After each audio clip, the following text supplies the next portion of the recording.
Good day. Today we're talking about how to find out if you have enough retirement money. Really exciting topic. A lot of people have been asking me about it. I thought I'd put a video up.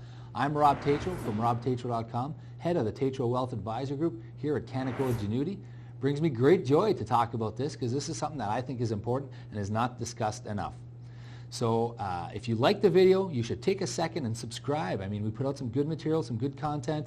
You're going to know, you're going to be in the loop for the next videos, and so wait for you to keep up to date of the stuff we put out. Also, give me your comments. I'd love to hear what you think about your retirement and knowing if you have enough retirement money or not, and maybe give us a share as well. I'd love to get that from you.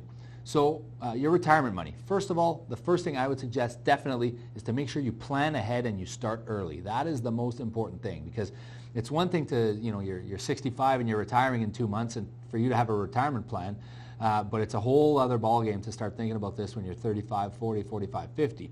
Obviously, time is on your side. The compounding effect of money and the tax planning that you're able to do at an earlier stage will have a direct benefit on your retirement money, on your retirement cash flow. So that's one thing I would strongly advise. So start early and plan ahead. Now, obviously, there might be some work programs that exist for you at the office. So you're at the office, maybe you're able to contribute, maybe they're going to match some sort of contribution amount. Maybe you have a defined benefit plan, maybe you have an employee share purchase plan where you're able to buy shares of the company you work with. I would definitely explore those, because if they're able to match or to give you free money, that's one thing you should definitely do.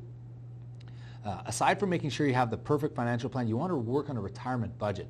So that's going to mean likely ahead of retirement, you're going to want to figure out, what is my actual cash spending? What's my need? I call it a monthly drain, if you will. How much am I spending per month, and how much am I going to need per month to keep the house or the condo, or to live, to survive? So we got the groceries, you got the food bills, and the cable bills and the overhead, whether that's taxes and insurance and the mortgage. Those are all factors that you definitely need to consider. Now, are you going to be carrying debt into retirement is another factor that to me is very important. So if you are planning on carrying debt into retirement, which not necessarily the worst thing on earth, depending on what your situation is. So if you're carrying debt into retirement, then you definitely need to factor that into the budget as well. It's something that we also think it's important. Did you check with CPP to verify your entitlement and your old age security, your OAS? Because those are two really important things. Remember, your CPP, you can elect to take it early, or you can elect to defer it. So roughly 0.6% for every month that you defer, call it 7% or so per year extra if you are able to defer it, or you lose 7% if you need to take it early. So those are two important factors, the CPP and the OAS, which will impact your retirement cash flow. Are you going to need to maybe work as a secondary job, maybe a part-time job or something? Maybe you want a tiny bit more income in retirement and you want to get a part-time job, maybe 10 hours a week or something like that, just to improve the cash flow. Maybe you want to do it for 5 years or for 2 years. Maybe you just want a bit more spending money, and that's something that you can also look at doing. Finally, we've got to talk about the retirement plan. So now, when we're factoring in how much retirement money you're going to need, what is the plan? Are we traveling a lot? Are we living in the States for a period of the winter?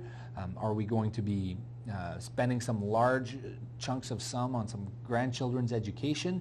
Do we want to have any charitable contributions? Do we have any estate goals? So never mind the retirement goals. What about the estate goals? Do we want to leave a legacy of some sort? So these are all things that are critical when you're looking at the retirement planning for the cash flow.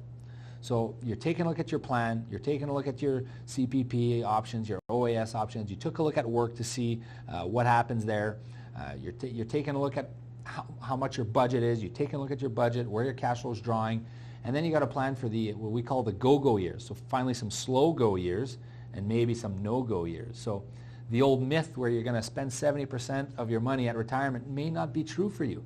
Maybe you want to spend a ton of money while you're go-going, and maybe you're going to spend a little bit less when you're slow-going, and maybe when you're effectively 90 or 95 or 100 and you're no-going, maybe there's a lot less cash flow needs at that point. All of this encompasses a very important process that I call the financial planning process or the retirement planning process. I think it is critical for you to take a look at this before your retirement. Those are all points you should consider. If you need further help with this, we'd love to help you out with this. This is what we do. I've built a really neat webinar. It's about a 30-minute webinar for you to check out. The link is below. Take a look at the webinar. Click on it. Go watch it. Some really neat retirement planning advice in there, including some of the stuff we talked about today. Again, folks, I appreciate your time. I'm thankful that you tuned in. If you liked what we had, give me a like, give me a share, give me a thumbs up, and let me know what you think about our thoughts on retirement planning. I'd love to hear if you're doing something different. Again, I'm Rob Tatro from robtatro.com. Thanks for tuning in.